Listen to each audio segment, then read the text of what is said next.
This is Sid Okaiba, and thanks for listening to It's Recording Time Media, the most pathetic show you could listen to. You really should be listening to something I do, like KaibaCorp.com.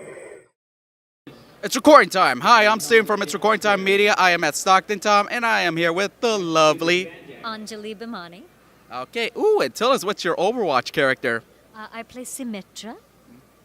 I know, Symmetra. I've been very fascinated with your character ever since I've seen like the archivals of the game. How's it feel that, Overwatch has like exploded in such a massive fandom in the last 2 years since it came out? I mean, it continues to be pretty incredible. What's the most heartening thing that I see about it is how the community have embraced the sense that everybody can be a hero, because I think in this game there is a hero for everyone to identify with. There are 29 going on 30 heroes.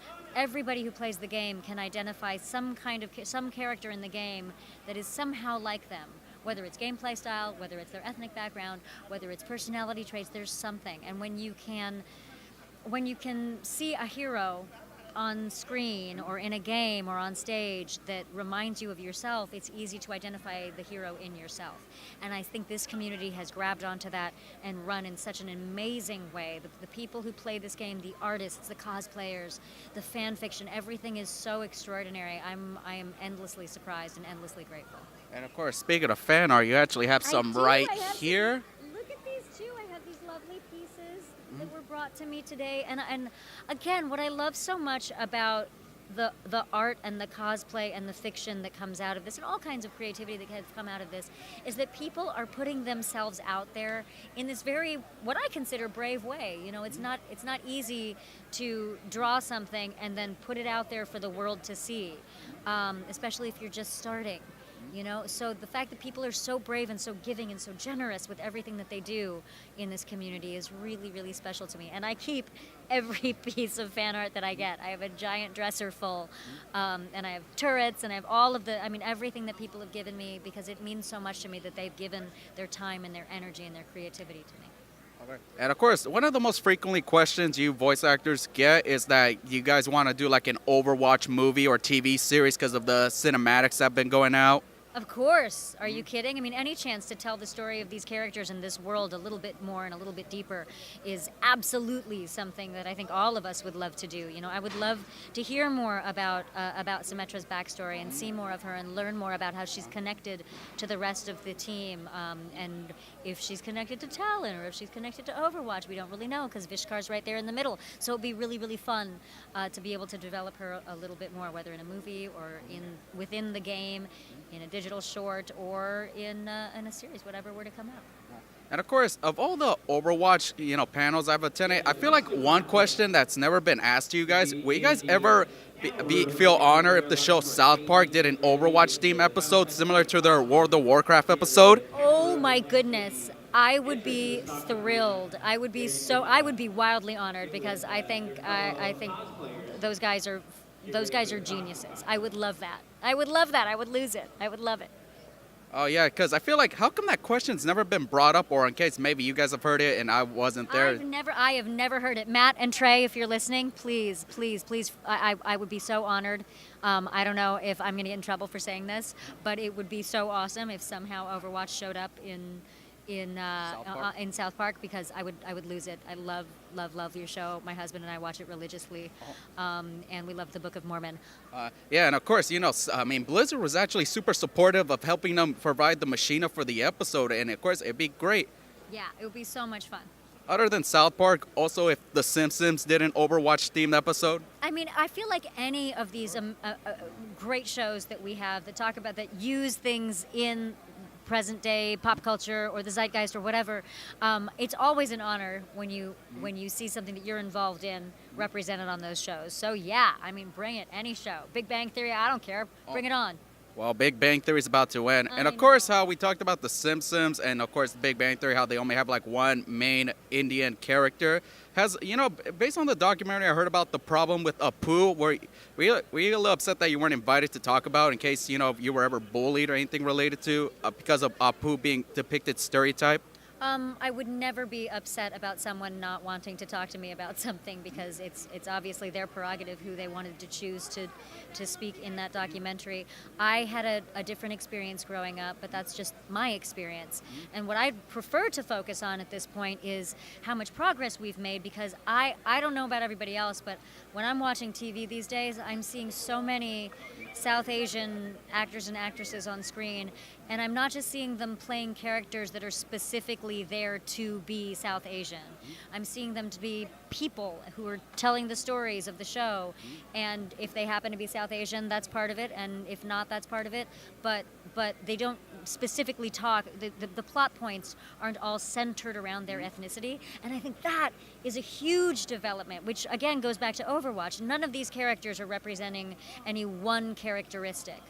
You know, we don't talk about all of the characters as if they're only one thing, whether it's their ethnic background, their sexual orientation, their size, their gender, none of it.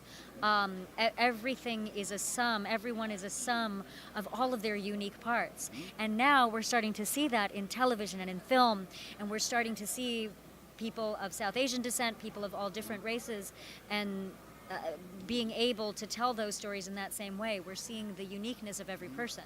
That to me is really, really, really exciting. That to me takes us a step past representation and takes us into inclusivity, because people are hearing their stories told by people who look like them, but it doesn't necessarily have to be about being Indian or Mexican like me. Or Mexican, yes, or any specific thing. It's great that we get to pay homage to our heritage, and those stories need to be told, but those aren't the only stories we need to tell. We know we still have our day-to-day life stories. We still have the same general stories that everyone has about life and love and death and redemption and heroism and cowardice. All of these things are all universal stories that need to be told. And of course, you know, it's like, hope you're paying attention, subscribers. If you want to be a writer, be one. Seriously, if you want to be a writer, write. No? I'm all about that. Anyway, thank you for your time, Thank you. we are out. I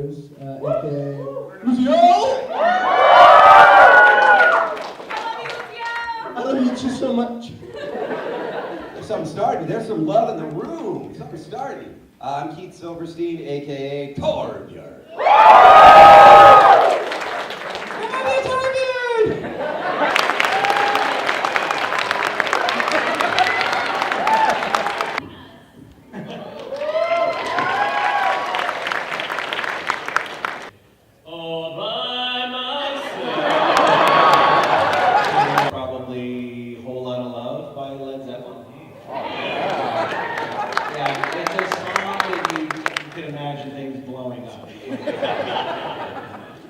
That one.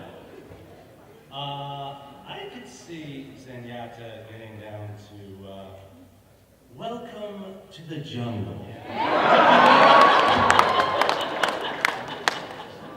But the elevator music version of that. Music version. Yes. Okay, I think May's song is easy to guess. I have some clue for you. My favorite Disney movie. The same people being on Broadway together, Right. doing shows together. Yeah, so. Casually, just Broadway better. No big deal. But yeah, maybe I'm a little Pollyanna positive, but the Otherwise they'll know that I didn't actually restart. So I do all that, and then I get in my car and I'm like, hey, well, what do I do now? Because I need Wi-Fi, and I can't like drive to work. Work is like 20 minutes away. So I know that when voice, and I keep on combining everything, I guess. Going back and forth with whatever strikes your fancy. Dorf, I play the voice of Roadhog in Overwatch, and I got one question. Are you ready to go whole hog? Yeah. What's up, guys? I'm Chris Parson. I'm Junkrat in Overwatch. Also, what's the name? Gladio in Final Fantasy 15. Yeah.